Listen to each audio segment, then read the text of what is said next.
that good soul in my feet. I feel that hot blood in my body when it drops. Ooh, I can't take my eyes off of it, moving so phenomenally. Oui, on peut le rappeler que Moon Knight a obtenu un Oscar dans la difficulté, d'ailleurs, parce que c'était un autre film qui avait été annoncé. Il s'était trompé, le monsieur. Bon, à part ça, on va s'intéresser au sport maintenant et au tennis, puisque tous ces jeunes gens préparent Wimbledon. Oui, exactement. Activement. Oui, activement, c'est dans moins de 15 jours. Alors, ça se passe en Allemagne, ça se passe aussi en Angleterre. On va commencer par l'Allemagne avec une bonne nouvelle pour Roger Federer. Regardez le tournoi de Halle. En fait, il y a une semaine à Stuttgart, Roger Federer avait été battu d'entrée pour son retour sur le circuit après avoir zappé la saison sur terre battue. Hier, le Suisse, 5e mondial, a passé une bonne journée à Halle, donc toujours en Allemagne. Il vise un 9e titre là-bas, le 4e de la saison, et il a battu le japonais Sugita 6-3, 6-1. Son 1100e succès sur le circuit. Côté français, défaite de Père et Simon et victoire de Lucas Pouille. Andy Murray, lui, chez lui, sur le sol britannique, il s'est fait sortir au Queen's dès le premier tour. Le double tenant du titre et numéro 1 mondial était opposé à l'Australien Thompson, 90e du classement, défaite 7-6, 6-2. Sur les 7 derniers tournois, c'est la 5e fois qu'il n'atteint pas les quarts de finale. Et c'est pas le seul là-bas à passer une mauvaise journée. Stan Wawrinka, 3e mondial, lui pas passé le premier tour non plus. C'était son premier match depuis sa finale perdue à Roland-Garros, battu par Rafael Nadal, souvenons-nous. Et il est tombé face à un autre Espagnol, Feliciano Lopez, finaliste de Stuttgart dimanche. Le score 7-6, 7-5. Et dans la série des têtes de série qui tombent, il y en a un autre qui a souffert. C'est le Canadien Milos Raonic, 6e mondial, éliminé 7-6, 7-6 par l'Australien Kokinakis, 455e mondial et invité par les organisateurs. Belle journée en revanche pour Beneteau et Chardy côté français, élimination de Mahut. Et pour les filles, c'est à Birmingham que ça joue. Et Mladenovic, elle, est passée. Il m'a l'air bien, lui, là. Oui, 455e. Ah oui, mais... Ah, il y a quelque chose. Vous avez le feeling, le flair Il y a quelque chose, lui, là. Australien? Australien, oui.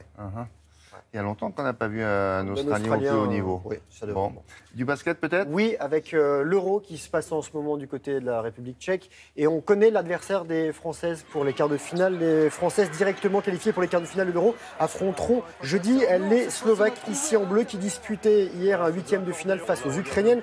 La Slovaquie avait terminé 3e de son groupe avec une victoire de défaite. Et hier, les Slovaques se sont imposés 82-68. Rappelons que les Françaises ont passé pour le moment sans encombre ces matchs, 3 succès. Et elles ont pu bénéficier d'un jour de repos supplémentaire. Et la France est vice-championne d'Europe. Les tenants du titre, les Serbes, elles, ont été éliminées. Il y a du foot en ce moment avec les championnats d'Europe des moins de 21 ans auxquels la France ne participe pas, éliminée en phase de qualification. Il y avait un choc Espagne-Portugal hier en Pologne.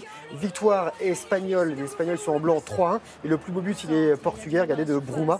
Une belle reprise de volée. Et les buts espagnols sont de Niguez, Ramirez et Williams. L'Espagne qualifiée pour les demi-finales. On devrait entendre un peu mieux les commentaires. Ouais, les commentaires, les gars qui hurlent. Bon, ça, le foot, c'est fait, j'ai eu peur. De la moto, il y en a, il en reste? Oui, alors on vous parle souvent de la MotoGP. Là, je vais vous présenter une autre discipline qui s'appelle le Superbike. Je vous explique tout ça. Alors, pour faire simple, la MotoGP, c'est un peu la vitrine technologique avec des prototypes. C'est la catégorie reine. Le Superbike, ça se court sur des motos du commerce que vous pouvez acheter, William, parce que vous avez votre permis moto, bien sûr. Moto de série modifiée pour la plupart. Il y a un championnat de France qui se passait pour la dernière étape sur le circuit de Pau-Arnos, 4e étape nationale. Donc, et les pilotes ont dû résister à la chaleur. Ils sont en cuir avec le casque. Victoire de Kenny Forêt qui a remporté les 2 courses. Il est en tête du classement et prochain rendez-vous à Manicourt dans la Nièvre les 8 et 9 juillet. Du badminton pour terminer, UNSS, l'Union nationale des sports scolaires. Vous savez, ces sports qu'on pratique au collège et au lycée généralement les mercredis après-midi. Pendant 5 jours, près de 150 jeunes de 12 pays se sont affrontés pour les championnats européens scolaires de badminton. Ça se passait à Clermont-Ferrand. Et devinez qui a gagné?